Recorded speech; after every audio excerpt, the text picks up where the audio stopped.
Hello everyone! I hope you all had a blessed day today. This is your daily news report and fourth stimulus check update. States have decided to send out payments to their low-income residents in September. There are also millions of Americans that may be eligible to receive a larger. Millions of people are poised to lose their unemployment benefits this weekend, when federal crisis-era policies will come to an end. Congress authorized a historic expansion of the country's safety net for jobless individuals in March 2020 to manage the fallout of this economic downturn. Lawmakers twice extended those temporary expansions, which increased the number of people eligible for unemployment benefits and raised the amount of weekly aid for many recipients. Absent of congressional action, that aid will lapse after Saturday or Sunday, depending on the state administrative rules. Lawmakers seem unlikely to extend these policies for a third time, given improvements in the economy and labor market in recent months. According to an estimate from the Century Foundation, if that happens, about 9 million Americans will lose their benefits entirely, and another 3 million or so will see their aid reduced by $300 a week. That's what the group projects. The average person would receive about $321 a week without the extra supplement, or about 38% of their pre-layoff wage. The White House supports ending the $300 weekly bonus payments as scheduled. Officials point to an average of 832,000 new jobs added per month over the last 3 months, and a U.S. unemployment rate that's fallen to 5.4% as evidence of a rebounding. However, the Biden administration urged many states with high unemployment rates to continue paying benefits to certain groups past this weekend's cutoff, using federal funds allocated to states by the American Rescue Plan. Those groups include the long-term unemployed and workers like independent contractors who don't qualify for traditional state aid. It is unclear whether states will do so, though. The U.S. Department of Labor is not tracking those decisions because the use of funds isn't within its oversight. So everyone, what are your thoughts on this? Please leave them in the comments section below. The U.S. government has sent out 3 rounds of stimulus checks since the economic crisis began in the spring of 2020.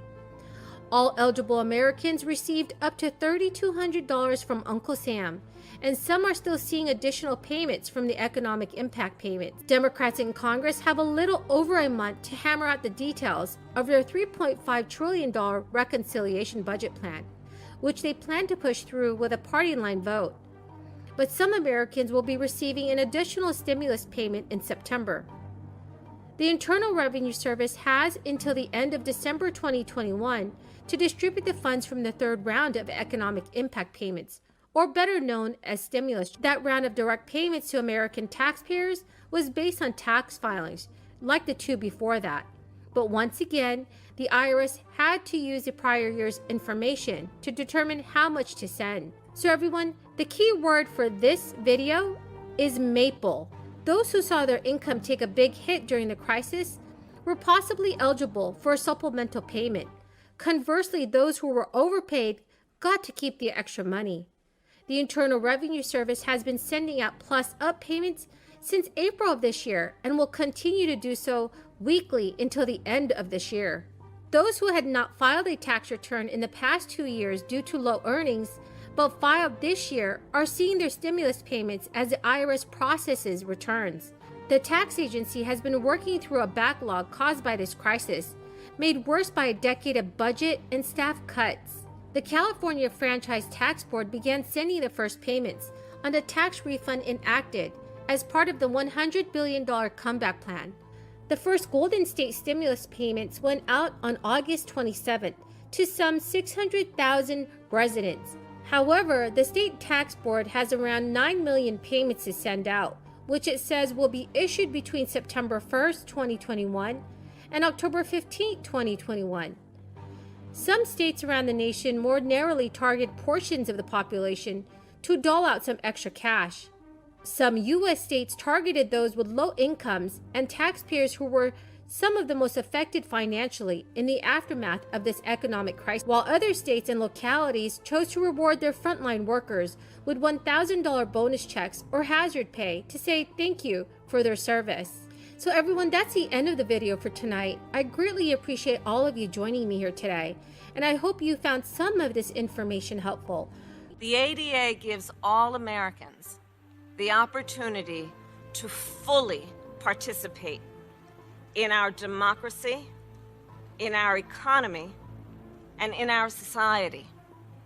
The ADA gives all Americans the opportunity to determine their own future. Self-determination, which I believe the government must facilitate. That is the impact of the ADA. And after all, the promise of America. At the same time, truth must be told. The ADA was a very important beginning, but there is still so much work to be done, both on enforcement and future legislation.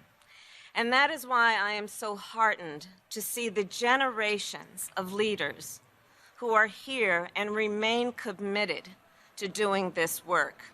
In fact, earlier this month, I met with several leaders of the disability community who are fighting for voting rights. And they told me about the obstacles voters with visible and invisible disabilities face when casting a ballot. Long lines, rickety ramps, broken elevators, tables that are either too high or too low, complications with voting assistance. The list goes on and on.